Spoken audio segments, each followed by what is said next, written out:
primer lugar, gracias a la Fundación Rafael del Pino por la organización del evento y también por esta invitación que me permite estar con personas a las que, en un espacio y en un tiempo, con personas a las que realmente leo y escucho mucho y de las que he aprendido un montón, y también con todos ustedes. Y a Víctor y a Juan Carlos Rodríguez tengo que agradecerles aparte que me hayan invitado a buena parte de estas conversaciones que tuvieran lugar durante una serie de años. Y la verdad es que estas conversaciones han quedado en mi memoria como experiencias muy, muy gratas, muy agradables, por su desarrollo, pero también porque no había que preparar nada. Realmente casi siempre nos piden que preparemos algo, ¿no? Un paper, y aquí no había que preparar nada, había simplemente que acudir, escuchar, atender, conversar, intercambiar información y opiniones. Y al cabo de un rato salíamos con más preguntas que respuestas, con más intuiciones que conocimientos duros, podríamos decir, pero yo por lo menos salía con la sensación de haber hecho algo valioso para mí, ¿no? Y este libro que resume esas conversaciones, me parece que es de alguna manera convertir eso que yo sentía que era valioso para mí en un resultado valioso para un colectivo de personas, todas aquellas que lo quieran leer. Así que yo agradezco también a la Fundación que haya impulsado esta iniciativa, que me parece un acierto, y la verdad es que la posibilidad de participar en ella me ha parecido, pues eso, una especie de experimento de espacio público y de sociedad civil, ¿no? Yo voy a tomar el libro, algo así como una peana, para hacer alguna reflexión sobre el espacio público y ir en este momento un poco más allá, también por la inquietud que tengo sobre la situación del país y de Europa en general, y si queremos ya extenderlo más allá, del mundo, ¿no? Víctor y Juan Carlos han titulado este libro Conversaciones en el espacio público, diálogos sobre los retos que enfrenta la sociedad española actual. Y es un título en el que aparecen 3 palabras de un campo semántico. Las 3 palabras son conversaciones, diálogos y espacio público, y el campo semántico es la comunicación, que implica el uso de la palabra, implica el diálogo, implica la atención, implica la escucha, implica la compañía, implica el respeto a las opiniones del otro. Ellos, los autores, porque aquí quiero hablar de los dos, aunque Víctor es un gran impulsor de esta idea, pero Juan Carlos también ha participado tanto en las conversaciones como después en la elaboración del libro. Ellos postulan que es ese amplio campo semántico, el campo de la comunicación, podríamos decir más comunicación pública, donde se juegan las democracias y también donde se la juegan las democracias. Es en el espacio público donde se genera buena parte de lo que ellos llaman la capacidad cívica de la ciudadanía, y se genera más o menos capacidad cívica en función de la calidad de ese espacio público. Un espacio de elevada calidad sería aquel, por ejemplo, en el que prevalece el sentido común y el sentido de lo común sobre el sentido particularista o singular. Prevalece la conversación honesta y razonable y respetuosa y considerada sobre la conversación tramposa. Y de alguna manera la conclusión es que la conclusión teórica, sin un nivel medio alto de capacidad cívica, la sociedad civil es endeble y la democracia desfallece. Por tanto, se deduce de esto que uno de los objetivos de las sociedades democráticas debería ser hacer todo lo posible para que aumente o mejore la calidad de sus espacios públicos. Y esto, de alguna manera, pondría en marcha una suerte de círculo virtuoso que tendría efectos positivos o externalidades positivas, como dicen los economistas, sobre otros ámbitos de la sociedad, pero también otros ámbitos de la economía, de la política y de la cultura. Según las conclusiones a las que llegamos en estos debates conjuntamente, ese debate público, esa calidad del espacio público en España es más bien escasa. La calidad del debate público es escasa. Yo creo que eso fue pues, un consenso, por lo menos en todas aquellas conversaciones en las que yo participé. Creo que eres tú, Víctor. Yo no soy. Sí. Lo siento muchísimo. Nada. Decía que las conclusiones a las que llegamos en general es que la calidad de ese espacio público es en España bastante escasa. Lo que a mí me parece digno de destacar es que, a diferencia de la mayor parte de los participantes en esas conversaciones, que teníamos al final una actitud bastante pesimista como consecuencia de esas conversaciones y de las conclusiones a las que habíamos llegado, no es así el caso de los autores, no es así el caso de Víctor, ¿no? Víctor yo creo que es un optimista, ¿no? Esa constatación, porque es una constatación y además contrastada empíricamente con múltiples indicadores, no les ha conducido ni a Juan Carlos ni a Víctor al pesimismo ni tampoco a la frustración. El libro, de hecho, contiene muchos más conceptos positivos que negativos, porque leyendo uno de los capítulos me puse con un cuaderno al lado y 2 columnas a poner los conceptos positivos y negativos, y me salieron aproximadamente el doble de conceptos positivos que negativos. O sea, hay eso que llamaríamos ahora un impulso constructivo muy fuerte en este libro, ¿no?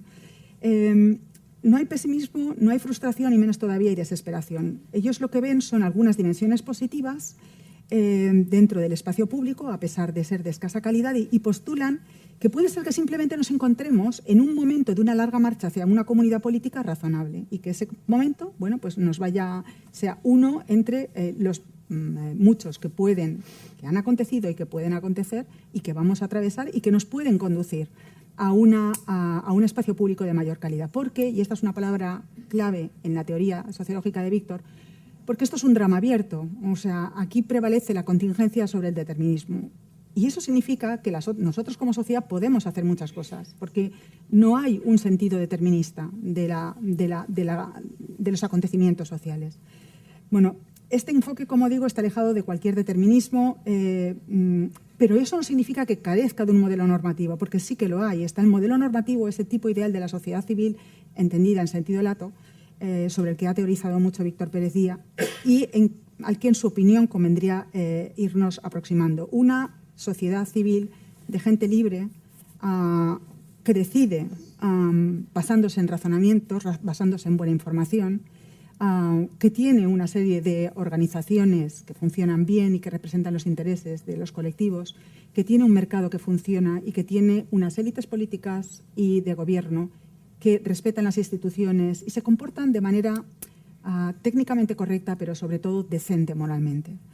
Bueno, esta es una manera de ver la sociedad que ha dejado una profunda huella en todos los que hemos sido estudiantes de Víctor y los que hemos trabajado con él y luego hemos sido sus compañeros y somos sus amigos. Y sin embargo, ya partiendo de este punto, yo creo que la situación que nos encontramos ahora en España y en Europa nos interpela con algo más todavía de exigencia, de concreción y de urgencia. Y me llama la atención porque cuando escribo concreción y urgencia me sonaba dónde había escuchado yo esto en los últimos días, y efectivamente lo había escuchado en Draghi cuando presentó su informe sobre la competitividad europea. Dijo que se necesitaba más, o sea, que lo podía resumir en 2 palabras, concreción y urgencia. No he tenido todavía oportunidad de leer el informe. Bueno, por lo que dice también Benito, puede haber ahí también algunos aspectos muy críticos, pero es curioso que, sin pensarlo, sí que me di cuenta que más allá, a partir del enfoque teórico que he trazado muy brevemente sobre la sociedad civil y el espacio público, yo creo que deberíamos ir un poco más allá en este momento de la historia.